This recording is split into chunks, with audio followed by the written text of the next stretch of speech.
Ayan na nga mga ka-farm, nakuha natin yung mga saging sa puno. Ayun, inipon natin dito sa may table. Ngayon, ginagawa natin ay sinasapad na natin yung mga buwig ng saging. First, ito yung saba. Kinuha na natin.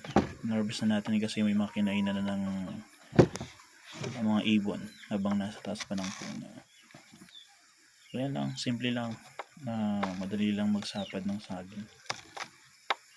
Parang gumagawa ka lang ng letter B doon sa may yan. Parang letter B lang yan. So letter B, then the other one naman hanggang sa may hiwalay siya doon sa ano yan, tawag niyan sa buwig. Yan, parang letter B lang yan, style na yan.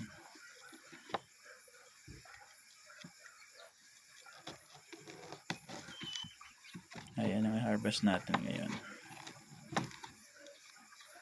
Dami yan. 6 na buwig ata yan. Yung saba mayroon pang 3 doon na mititigas, pero di ko muna kinuha. Sasunod na lang ulit. Ito lang muna kinuha ko kasi may kinainan na ng ibon. Mauubos lang ito ng ibon. Okay, next. Okay, ito naman yung senyorita. 4 yan senyorita na kinuha ko. Medyo crispy siya. Pag sinasapad mo yan, medyo crispy, lumalagatik. 2 weeks lang after ko na 2 weeks at parang 3 weeks 3 weeks after ko malisan ng puso ito. Ayun, matigas na kasi yung isang buwig doon naubos na ng mga ibon. 3 weeks din after. Ngayon pagbalik ko sa farm, wala na, ubos na ng ibon. Nakatayo pa yung puno pero yung bunga halos lahat na butas, nakakinain na ng ibon. Ayan, kaya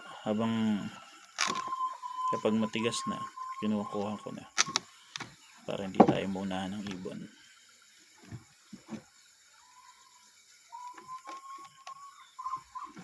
Ayan.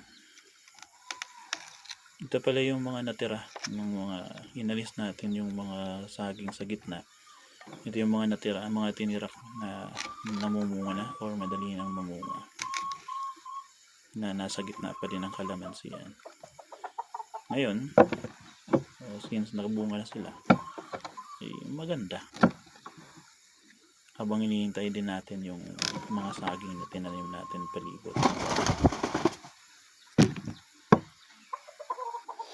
Medyo marami yan.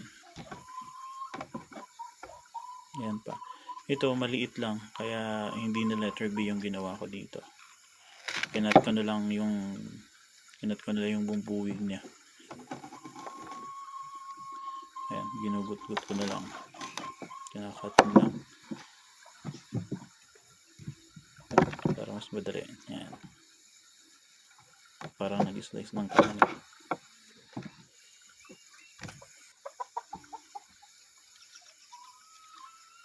Diba? Pwede na.